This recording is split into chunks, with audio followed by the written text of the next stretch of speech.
तो राम नाम, असली राम नाम ही बता दो। गुरुजी अयोध्या गए थे। कबीर साहब ने कहा, राम ही राम पुकार के जिब्या पर गए रोष, असूधा जल पीवे नहीं खोद पीवन को होश। सदगुरु कबीर साहब ने 4 प्रकार के राम का विश्लेषण किया, परंतु 3 प्रकार के राम जो हैं उनको महत्व उन्होंने नहीं दिया। कहा जो 3 प्रकार के जो राम जगत में विख्यात हैं, उनसे न तो मेरा कल्याण होगा, न किसी जगत के किसी जीव का कल्याण होगा। ठीक है, तो अब प्रश्न खड़ा होता कि वो 4 राम कौन है।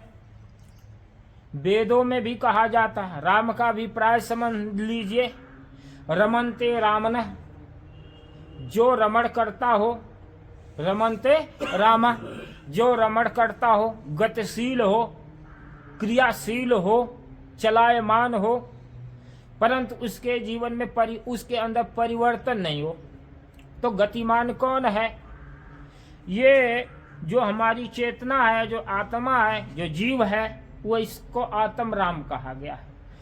कबीर साहब ने एक राम दशरथ का बेटा, कहते हैं कि एक राम तो जो जगत जिसको ब्रह्मांड का नायक मानते उसको दशरथ के राम है, और दूसरा राम जगत पसारा। लोग कहते हैं एक राम ने जो है इस संसार को बनाया, जो सब जगत को बनाया, सृष्टि करता, वो एक राम है, अर्थात दूसरा राम हुआ। फिर कहते हैं कि एक तीसरा राम है जो सबसे न्यारा है, उसका कोई जानकार नहीं है, उसको जान नहीं पा सकते। और एक राम है जो घट घट में लेटा, जो सभी शरीरधारी जीव के अंदर है।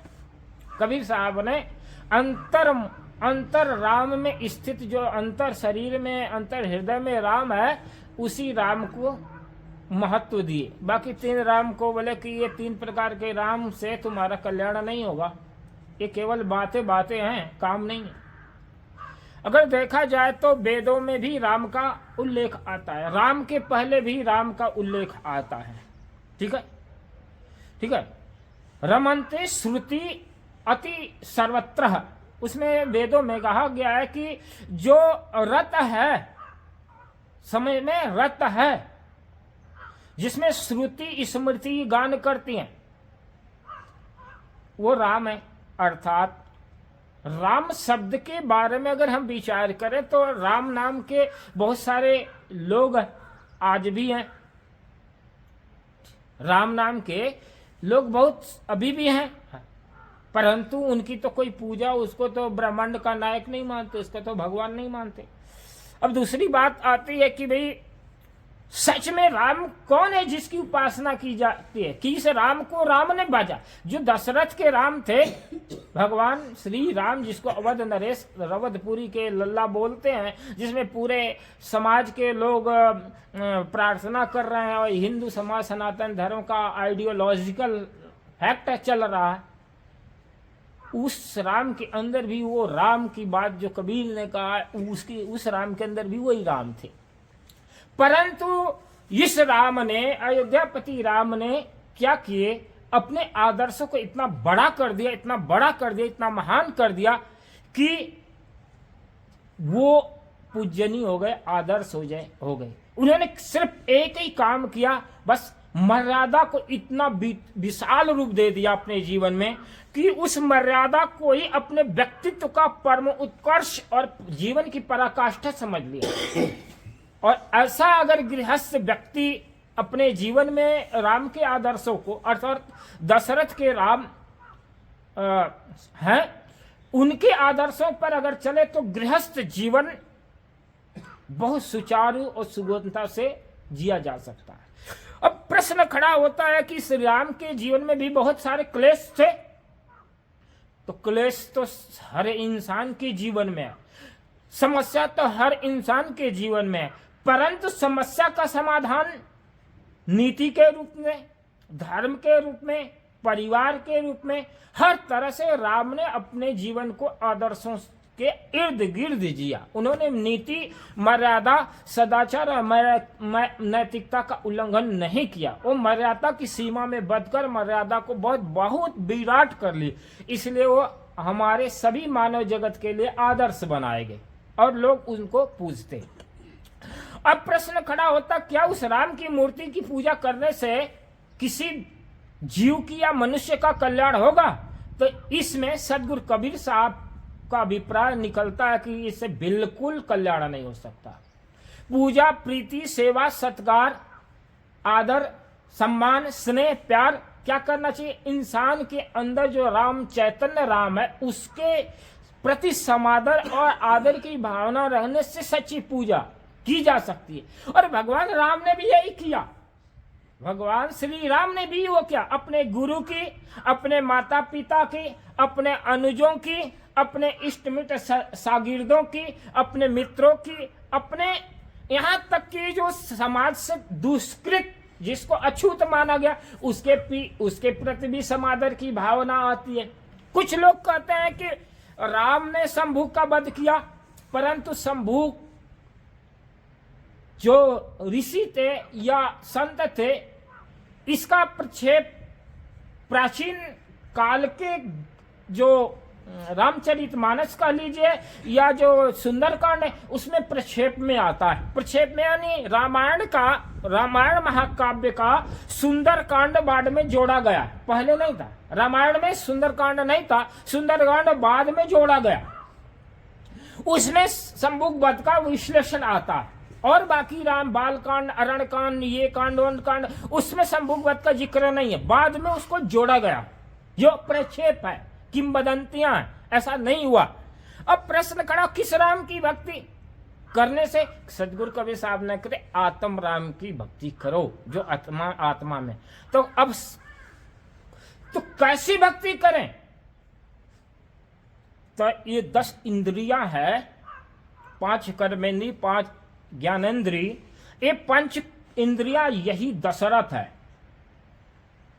और इस 5 कर्मेंद्रिय, 5 ज्ञानेन्द्रिय के अंदर जो रमता हुआ राम है, वही राम को सदगुरु कबीर ने कहा गया कि सत प्रवृत्ति रूपी सीता है, चेतना रूपी राम, 10 इंद्रियां रूपी दशरथ और सत प्रवृत्ति रूपी सीता। सत प्रवृत्ति रूपी सीता, कुबुद्धि रूपी कैकेयी, मन रूपी मंथरा और सुलक्षणा रूपी जो है सुलक्षणा में कौशल्या, जो कौशल प्रदान करने वाली, धर्म में कौशल प्रदान करती, पराकाष्ठा में उन्मुख करती है, जो आध्यात्म और मुक्ति का मार्ग बताने में उद्गम कारण बनती है। फिर सतोगुणी, रजोगुणी, तमोगुणी की प्रवृत्ति रूप सतोगुणी रूपी सत कौशल्या और रजोगुणी सुमित्रा और तमोगुणी रूपी कैकेयी, ये 3 महारानियां थी ये दशरथ की। और दशरथ की 3 रानियां कैकेयी, सुमित्रा और कौशल्या, ये हमारी अंदर की मनोवृत्तियों के 3 गुण हैं। और ये इन्हीं को चलाने, इन रानियों को चलाने वाला उसमें तमोगुणी रूपी यानी तमोगुणी रूपी कैकेयी हट कर लेती है। और जो जीवन में शांति होनी चाहिए, जो राम राज होना चाहिए, राम राज केवल इस संसार में नहीं, राम राज आपके जीवन में होना चाहिए। तो राम राज कैसे आएगा? जब 10 इंद्रियां रूपी दशरथ संयम में होगी, कैकेयी रूपी तमोगुण प्रवृत्ति का सत्संग में आकर शत्रुघ्न रूपी और भरत रूपी भक्ति और लक्ष्मण रूपी बैराग, सत प्रवृत्ति रूपी सीता, शत्रुघ्न सत्संग रूपी शत्रुघ्न, जहां पर कि दुष्प्रवृत्तियों का अंत होता है, जो बहुत बलशाली है। इस संसार में कोई भी गलत आदमी होगा, अगर वो सत्संग में दिन प्रतिदिन अगर आता रहेगा, दिन प्रतिदिन कुछ न कुछ उसके जीवन में विवेक की उत्पत्ति हो जाए, उसका कुछ न कुछ सुधार होगा ही। इसलिए तुलसीदास ने भी कहा, सट सुधरहि सत संगत पावा, पारस परस कुघात सहाया। कहते हैं कि सठ यानी मूर्ख आदमी सुधर जाएगा अगर वो निरंतर सत्संग करता रहेगा।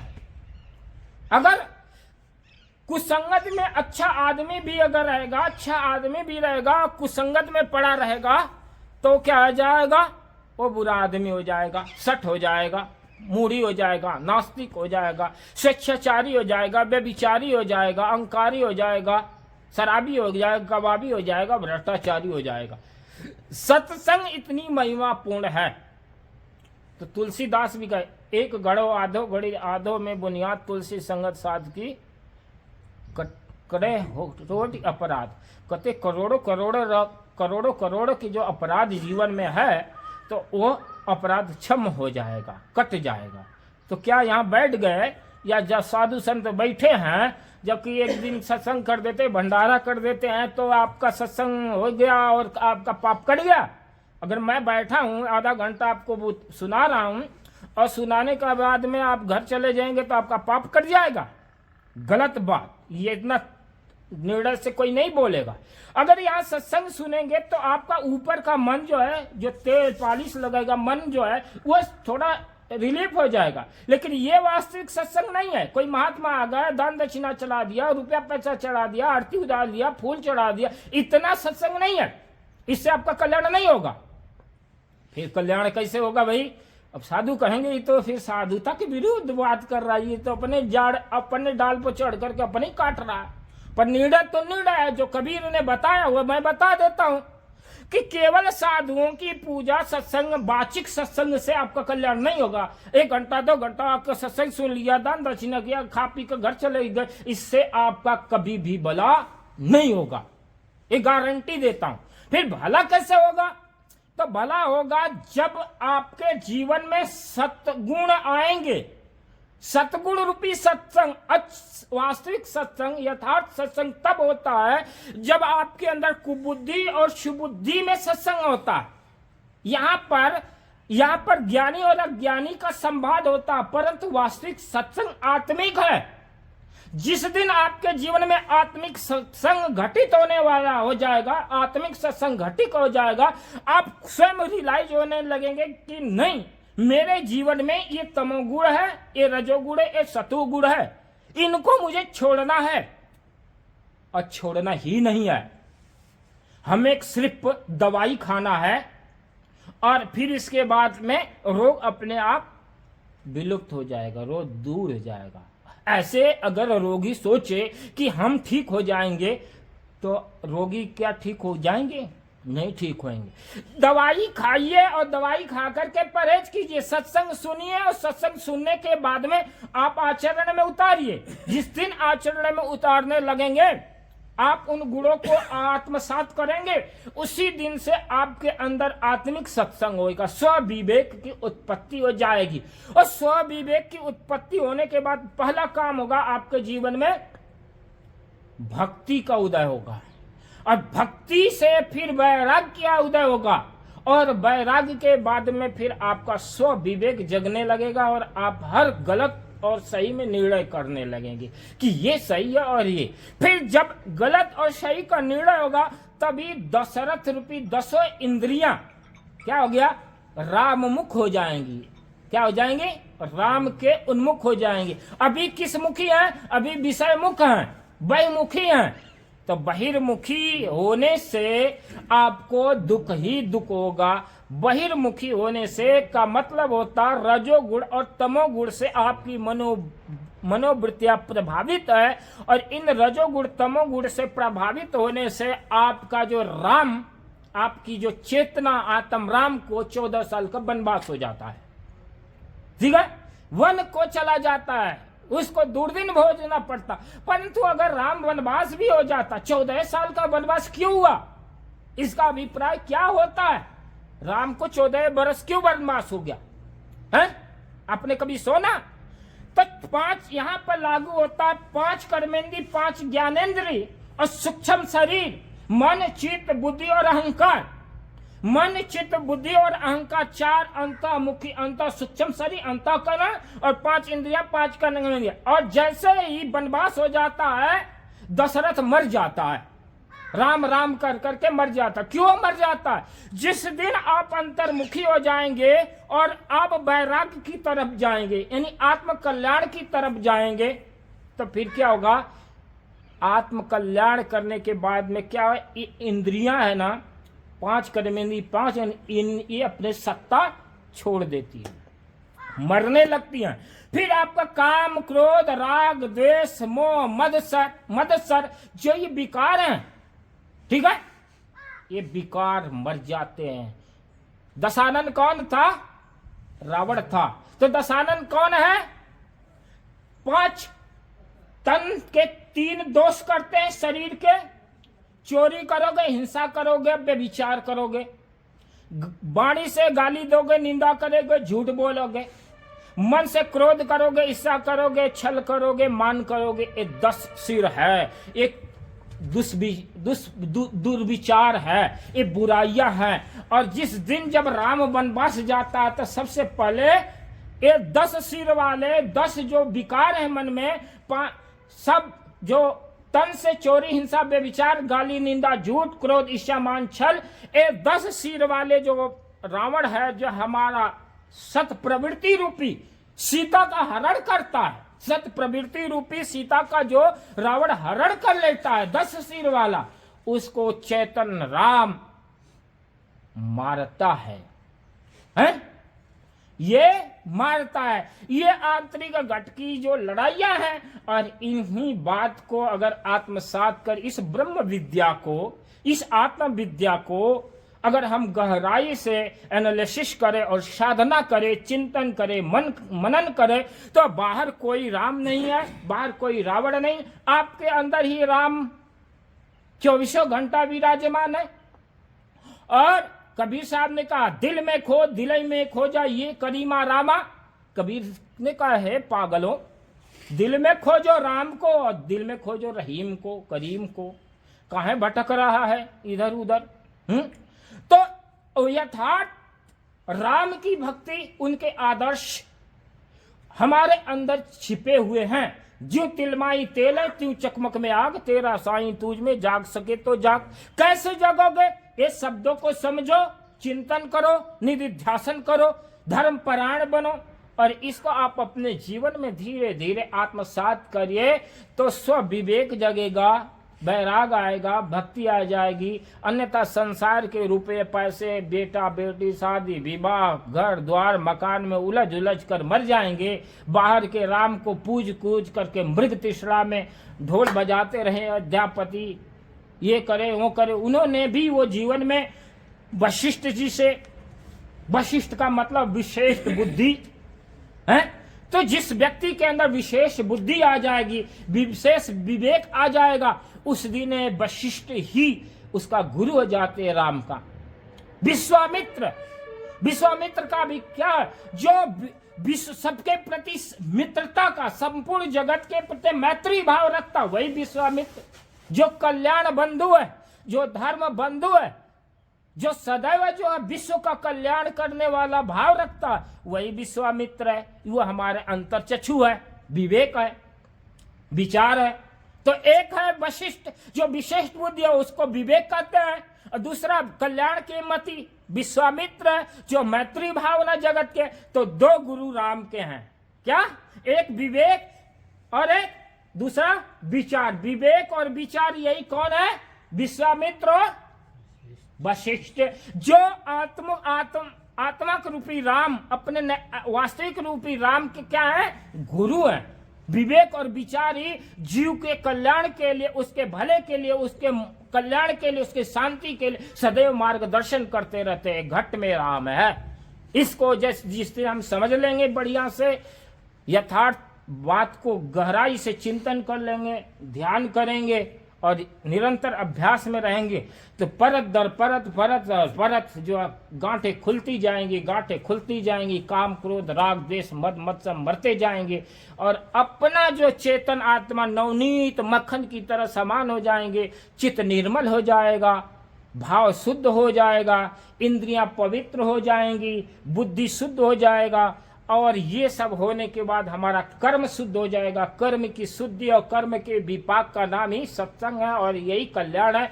इसके अलावा किसी का भी पूजा पाठ करते रहिए, कबीर साहब की मूर्ति लगा के आरती करते रहिए, उससे भी नहीं कल्याण होगा, क्योंकि कबीर साहब 120 वर्ष तक पत्थर पानी का खंडन करते रहे। अगर हम कबीर साहब की बातों को वही करने लगे तो हम राम की मूर्ति बना करके पूजने वाले में और हम कबीर की मूर्ति पूजने वाले में कोई भी अंतर नहीं है। सदगुरु कबीर ने एक ऐसी दिव्य दृष्टि दी, ऐसे पैनी दृष्टि दी, ये पारदर्शी दृष्टि दी जिसको जगत में दुर्लभ कहा गया है। इसको यथार्थ गुरु ऐसे संत के पास बैठ करके अपनी टूटी फूटी सेवा से मन की गांठें, मन की भ्रांति तोड़ करके, भ्रांति को मिटाकर अगर जो व्यक्ति आध्यात्मिक में गति करता है वह सदैव अपने इस लोक को और परलोक को सुधार लेता है, सुखी हो जाता, शांत हो जाता है। अन्यथा संसार की चीजें अनित्य हैं, परिवर्तनशील हैं, गतिशील हैं, टूटेंगी, बिछड़ेंगी, सुखी होंगे, दुखी होंगे। यही संस्कार का लबेदा लाद करके चलते रहेंगे इस दुनिया में। गेहूं, चावल, मोट, मटर, आग धुआं क्या अंगारा, सब ठाठ पड़ा रह जाएगा जब लाद चलेगा बंजारा। ये जीव चेतन राम, जहाँ राम राज करना, ये बंजारा की तरह बन बन बन बन भटकेगा ये जीव। इसलिए अपने राम को राम राज दिलाना है तो वास्तविक सत्संग करके, साधना करके, सेवा करके, भक्ति करके, बैराग करके अपने अंदर बैठे राम को अवध जिसका वध न किया जा सके वह चेतन अस्तित्व को अपने आप को उपलब्ध कर ले। अपने राम को सदा सदा के लिए उस राजाधिराज की पदवी दे दीजिए, क्योंकि अगर आप सुखी होंगे तभी ये जगत सुखी हो सकता है। आप दुखी रहेंगे, जगत दुखी ही रहेगा। इसलिए प्रेम से बोले श्री सद्गुरुदेव।